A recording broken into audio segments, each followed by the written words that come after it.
जोङो आर'जजों जोङो इसोरखौ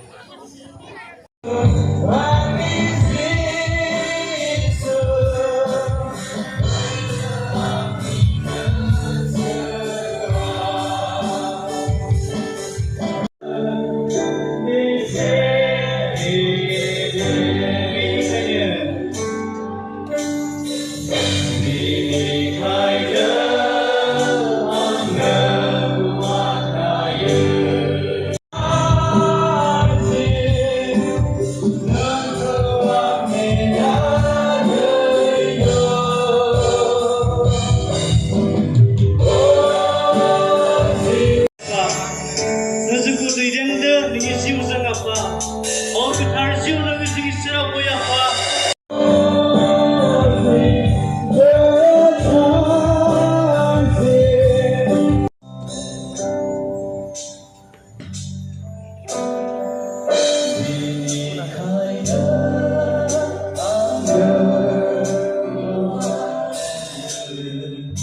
आरो फंनैसो गोजोननाय रादाबखौ लाबोनो थाखाय समायखौ होनाय जाबाय।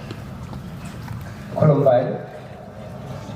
गासैनिबो सिगाङाव फोरबो जिसुखौ हामबायहोदों बे खाबुखौ इसोरा जोंनो जगायनानै होनायनि थाखाय। नैथियाव साफ्रोमबो फोरबो जिसुखौ गावनि जिउआव मासि होनाय आरो होनो हायै बयनिसिमबो आंनि गोरबोनि हामलायथि आरो खुलुमनायखौ बावहरबाय। दिनै बे खाबु होनायनि थाखाय आं मानबिलेट गाहायनो थारैसिम धन्यबाद होदों। दिनैनि बे गेवलां मोनसे इसोरनि बाथ्राखौ सावरायनायनि मोनसे समाव आं सासे बर' फिसा जानानै फोरबो बिश्वासि सासे सोद्रोमा जानानै आं मोनसेल' मेसेज हरनो नागिरदों। दिनै पृथिबीखौ सिनाय होनाय मानसिखौ दाव दाव खालामनानै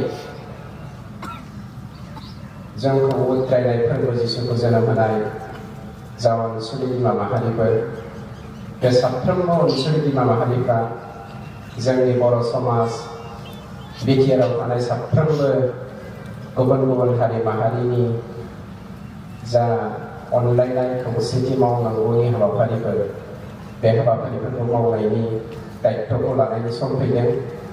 आं बेनिखायनो स्पेसियेलि जोंनि बर' बेप्टिस्ट इउनियननि सिङाव थानाय साफ्रोमबो अनसुलि बिमाफोरखौ मेसेज मोनसेल' खावलायदों।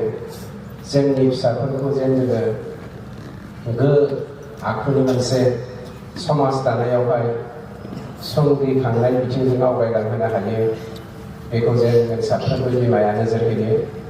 मानोना जाय बिमानि गोरबोआव जिसु ख्रिस्ट'आ जोनोम जादों आरो बे बिमाफोरनि गोरबोआवनो दिनै साफा साफा मोजां हादोरग्रा जानो हानाय साफा साफा गुबुं सोलोंथाइजों बुंफबनाय फिसाफोर जोनोम जादों आरो जाबावगोन आरो बेफोरबायदिनो जोंनि हालामखौ दैदेनलांनो हागोन इसोरनि रायजोखौ गायसनलांनो हागोन बे मिजिंजों साफ्रोमनोबो आंनि अननाय आरो खुलुमनायखौ हरनानै आंनि जा मेसेज बेखौ फोजोबनाय जाबाय। गोजोन्थों।